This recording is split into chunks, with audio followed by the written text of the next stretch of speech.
Semangat pagi anak-anak.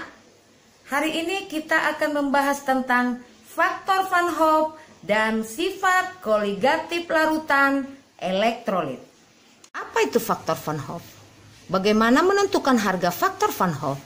Dan bagaimana hubungan harga faktor Van Hoff dengan sifat koligatif larutan elektrolit?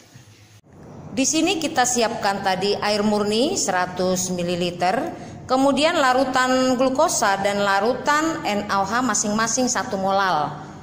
Jadi kita buat sama di sini, pelarutnya sama-sama 100 ml. Nah, jika kita panaskan, maka yang mendidih duluan itu adalah air murni. Kemudian dilanjutkan dengan glukosa, dan yang terakhir adalah NaOH yang 1 molal. Mengapa demikian?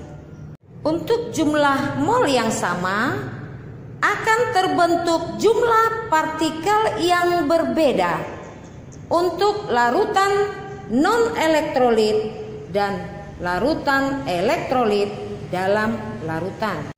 Mengapa demikian?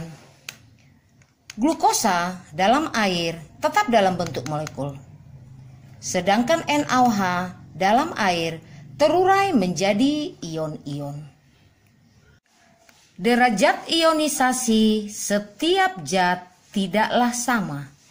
Derajat ionisasi ini ditentukan oleh jumlah ion yang terbentuk setelah dilarutkan dengan jumlah ion mula-mula. Apa itu faktor Van Hoff?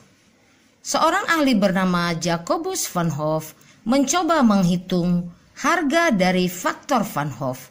Bagaimana caranya? Besarnya angka banding sifat koligatif larutan elektrolit dengan sifat koligatif larutan non-elektrolit disebut dengan faktor Van Hoff I. Sebelumnya, Mem sudah menjelaskan bahwa besarnya sifat koligatif larutan itu hanya ditentukan oleh jumlah partikel zat dalam larutan.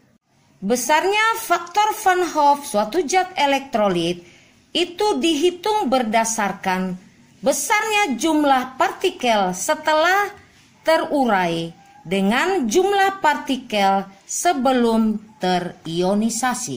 Dengan demikian, perbedaan sifat koligatif larutan elektrolit dan non-elektrolit hanya pada faktor Van Hoff ini.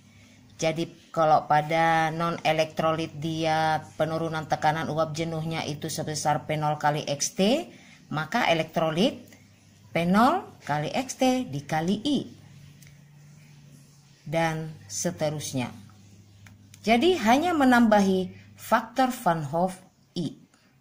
Berdasarkan hasil penelitian yang dibuat oleh Jacobus Van Hoff tadi, besarnya faktor Van Hoff itu merupakan jumlah mol partikel sesudah terurai dibagi dengan jumlah mol partikel sebelum terurai. Dia mendapatkan formula I sama dengan 1 tambah alfa kali V kurang 1.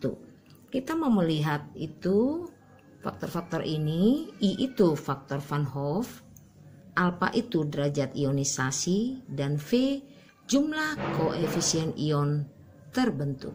Contoh pertama, kita disuruh menghitung faktor Van Hoff dari larutan NaCl dengan derajat ionisasi 0,87. NaCl dalam air terurai menjadi ion Na positif dengan ion Cl-.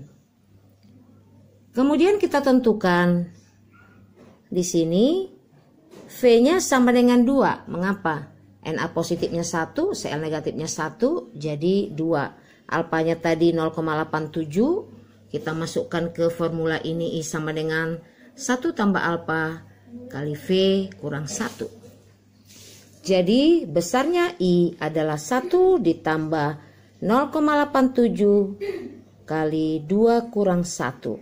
1 ditambah 0,87 sama dengan 0,87. Contoh nomor 2, kita disuruh menentukan faktor Van Hoff untuk Al2SO4 3 kali jika alfanya adalah 0,4. Dalam air, Al2SO4 3 kali terurai menjadi 2Al3 positif ditambah 3SO4 2 negatif. Jadi jumlah ion yang dihasilkan itu kelihatan di sini sebetulnya 2 tambah 3. Ya, di sini koefisien Al3 positif itu 2 tambah 3. Jadi V-nya sama dengan 5. Alfanya 0,4. Maka kita masukkan I sama dengan 1 tambah alfa kali V kurang 1. Jadi nilai-nilainya kita masukkan. Didapatkanlah bahwa besarnya faktor Van Hoff untuk larutan Al2SO4 3 kali adalah 2,6. Untuk larutan elektrolit kuat yang alfanya 1, maka besarnya faktor Van Hoff sama dengan jumlah ion yang dihasilkan dalam ionisasinya. Sekian pembelajaran kita hari ini tentang faktor Van Hoff dan sifat koligatif larutan elektrolit.